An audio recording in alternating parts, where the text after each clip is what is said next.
Well, the Hereford Volunteer Fire Company is celebrating their centennial. And that's where we find Marty this morning. Hello, Marty. Celebrating a centennial. Doesn't that sound cool? Good morning, Sienna. Good morning, Meg. Good morning, Tim. Good morning, everyone.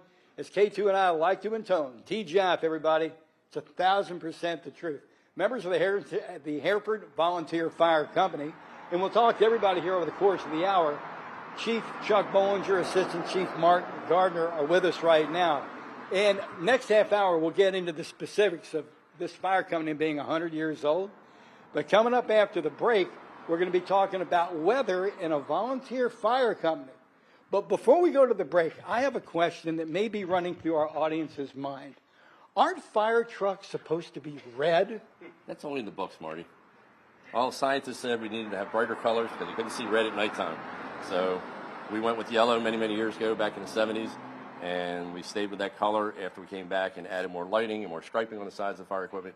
That changed things, and a lot of fire departments went back to red as their primary colors. But we've stayed yellow, and it's been, people say, well, it hadn't ripened up yet to be turned quite red yet. But, that was the greatest line ever. It hadn't ripened up yet like a tomato on a vine. Yes, sir. Chuck, thanks for hosting us this day. Guys, congratulations on the 100 years and the work you continue to do. But coming up after the break, we're going to get serious. We're in a rural area, and weather plays into a firefighter's day. And we're going to explain it all coming up after that break. Back to TV Hill. Weekend, the Hereford Volunteer Fire Company is celebrating 100 years. And Marty is there with more on the big event. Hello, Marty. Well, hello, Sam. Hello, Tim. Good morning, everyone. We're going to be talking next half hour about the open house tomorrow and the 100 years of this volunteer fire company. But I want to throw some weather in because it's tinderbox dry. Yesterday at noon, First Alert Meteorologist Abigail Degler had a great drought graphic. This is a specific vehicle to fight brush fires. Yes, sir.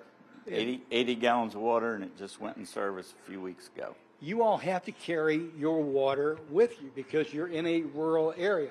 So you have, I'm calling it the brush mobile. Yep. Okay. But next to me over here, this is pretty wild. With this big pumper, I guess it is, Right. You can suck water out of a creek or a lake. Yes, this is a 1,000 gallon per minute pump. It's designed on the front of the piece so that we can pull right down to a stream or pond or underground tank and hook our larger hoses to this and draft that water right out of the water source so that we can feed other fire equipment that's going back to a fire ground or right there at the same location. All right, now Chuck, next to this piece of equipment is a 3,000 gallon tanker. Yes, sir. You have to take your water with you. We do. Crazy. We don't have hydrants. This is our hydrant. So. I'm going to turn around over this way and kind of Yep. face K2. Let's talk about drought conditions, brush fires. Come on over here, Mark. It's a big problem in a rural area? It is. It is. We've been pretty lucky this year so far, but they've started. So, and they could get much worse if we don't get some rain. It's interesting. You refer to them almost as a person as they, because they are an enemy. The season starts quite often for us in late spring as the winter starts to dry out a little bit, and we get those little bit of spring storms and stuff. At this time of the year right now, we've had such dry conditions. It's been very critical for us to be concerning with the large amount of reservoir and woodland we have here in the northern part of the county that we're really concerned. And the farmers are trying to do everything they can to get a lot of their crops off right now. And that's where a chance occurs also between getting the hay or straw off right now. And a small spark can set off a field like that as well very easily. Or a house fire and a wind blowing embers. Right, exactly. So whether it's, here in Hereford or name the county you're watching us in, the volunteer fire departments that augment the career fire departments, weather is a big player. Absolutely. All right. And not only that, but that turnout gear these guys wear, I've heard volunteer firemen tell me they'll get heat blisters because it gets so hot under that Nomex.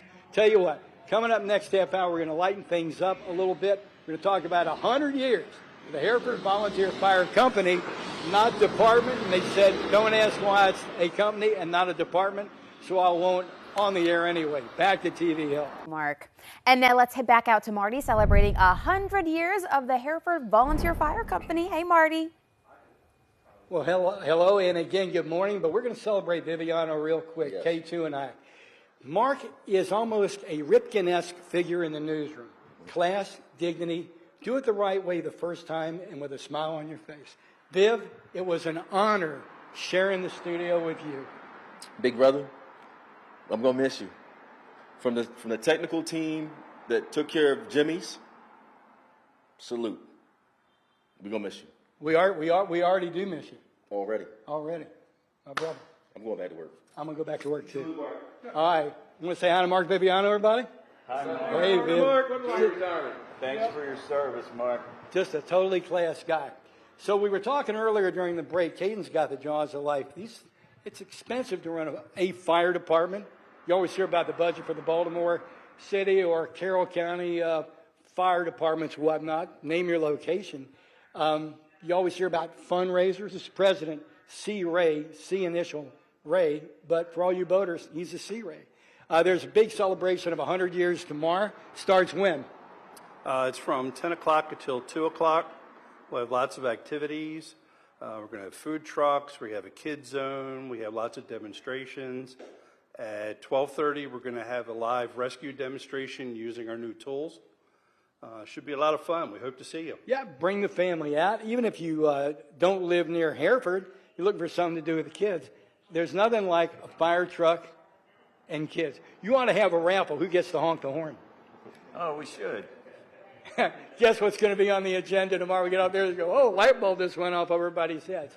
Hey, guys, men and women who are not in the shot, thanks so much for your service. Who was a career firefighter? Actually did it full time? 3 of us had. You know, think about that. You retire from one position and you decide, I think I'm going to do the same position on a volunteer basis. Kind of cool. Something Bibiano may end up doing down in Severna Park. I see a little league in his future.